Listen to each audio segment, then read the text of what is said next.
One of the main things the female solo agent struggles with inside her business is figuring out how to balance her family life and her business life. They always seem to be at odds. And a lot of times, if she's not careful, she can find herself feeling like, is this even worth it? I ran a study inside my Instagram stories, polling my audience, and these numbers are a little bit sobering. When it comes to, actually, I'm gonna read the actual numbers so I do not misspeak. The first question I asked y'all was, who carries the bulk of household tasks inside your home? 76% of women said it was them. Partner doing 3%, 21% came in at evenly. The next question was, who gets more uninterrupted work hours? Females said 10% it was them. 83% of men had more uninterrupted work hours. The next question was, who earns the most right now? I want to compare these numbers. 30% of women said it was them, yet 10% of them, only 10% of that 30% had more uninterrupted work hours. The next question, whose career has the most potential to earn the most? Like, who has the most earning potential? Which career has no ceiling on top of it? Spoiler, if you're in real estate, it's you. It's you, because there's no ceiling. You are in sales. I don't care if your husband is a physician. You have more earning potential. 60% of females said their career had more earning potential. And yet, when we go back to who has the most uninterrupted work hours, 83% said it was their male counterparts. The final question is, over the course of your relationship, whose career have you consistently invested the most in, whether financially or physically supporting? 63% said their male counterparts have been consistently invested in. So if it feels like you're drowning, trying to build your real estate business and balance your home life, it's because you are. The proof is in the numbers. And so while we know what those numbers are, the next step is actually doing something about it. So what do you do when you're feeling pulled in a million different directions? How do you build your business and your family at the same time without all of the headache and the contention? And one of the things we really focus on inside of Powerhouse is teaching agents how to understand their hourly rate so that they can make strategic hires. If you are a female solo agent, your first hire is actually a wife. You need to hire yourself. You need to hire yourself a wife. So this is someone that helps with the grocery shopping, helps with the carpooling, cleaning the house, laundry, all of those things that you're quietly doing in the background that actually keep the household running. And so many agents are like, oh my gosh, I can't afford to do that.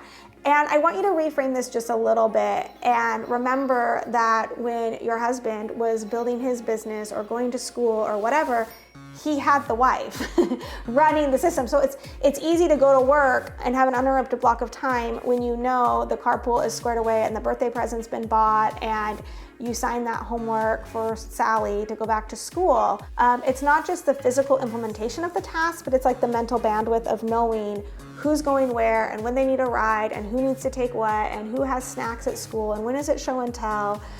There's the mental bandwidth that women tend to carry so much more of. So the first step is getting you and your husband on the same page.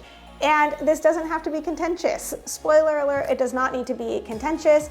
A lot of the times we're swimming in uncharted territory. So if you feel like you're swimming in uncharted territories, it's because you are. Our moms did not have this kind of opportunity of like the earning potential that we have as moms now is astronomical compared to our mothers. So if my mom wanted to make the amount of money that I'm able to make, she would have had to have a graduate degree and she would need to be commuting outside of the home and there would be childcare and all these other things. And it was just a different world then. It was harder to break into that world. Now, from the power of our computers, most of you are building multi-six-figure businesses in your Lululemons with a messy top knot on top of your head and your big old glasses.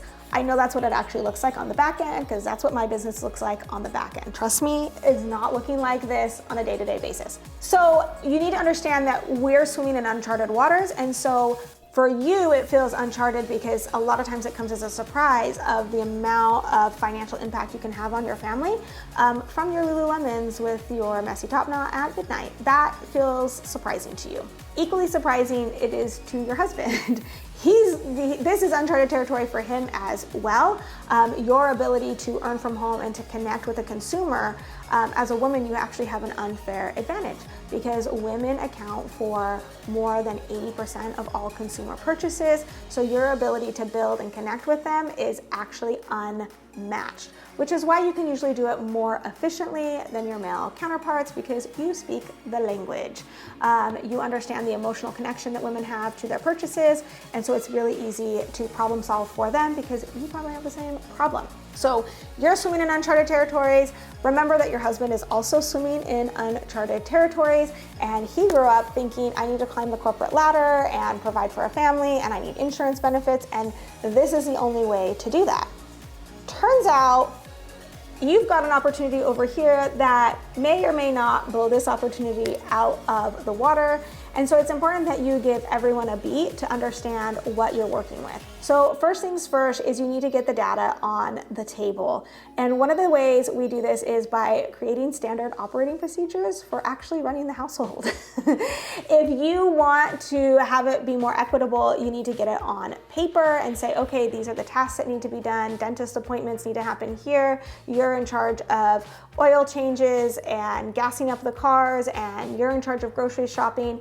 But all of that needs to be put onto a piece of paper so that you can understand the amount of bandwidth that is going into running the household, and then you can begin to separate it. The good news is since 2020, we've seen a lot of businesses allowing more of a flexible work structure, which is, I don't know about you, but when my husband came home to work from home in 2020, I think he was shocked at the ugly truth that he saw of how I was building a business, which was with a baby on my hip early in the morning, late at night, between lunches, and sometimes with a baby crying at my feet or someone knocking on the door.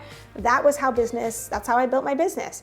And since then, we've had a lot of conversations of saying, how do we balance this a little bit more? And he's been able to step into running the household as much as I do. Now, the goal is to play to your strengths. So my husband's more type A, more organized. So guess what? He handles the dentist appointments and booking flights and a lot of that, just maintenance things. I handle more of the emotional bandwidth of raising kids. So you want to understand like where your strengths are and then play to your strengths. The fact of the matter is you do have this phenomenal ability to build a business that actually can create generational wealth for your family. And instead of feeling aggravated by the unfairness of your circumstances, I would encourage you to feel motivated to have the conversations that changes the dynamic inside of your home. Because spoiler alert, we are all raising kids for a future that we cannot comprehend. So we're raising our kids right now under the umbrella of our reality right now. But if you think about what your mom's reality was when she was raising you, our reality as a mom is fundamentally different. So I have found that as I am more empathetic to our situation, I feel much more compassion, and it's easier for both my husband and I to get on the same page of how we want to build the businesses that support our family, because we are on the same team. Hopefully that helps if you are looking for more training when it comes to real estate and you are looking for a national team, a mentorship, and support. I would love to help. You can find out more about Powerhouse, where we don't just talk about building real estate businesses, but we talk about building lives worth living. You can click the link below to find out more, but be sure to like and subscribe for more information.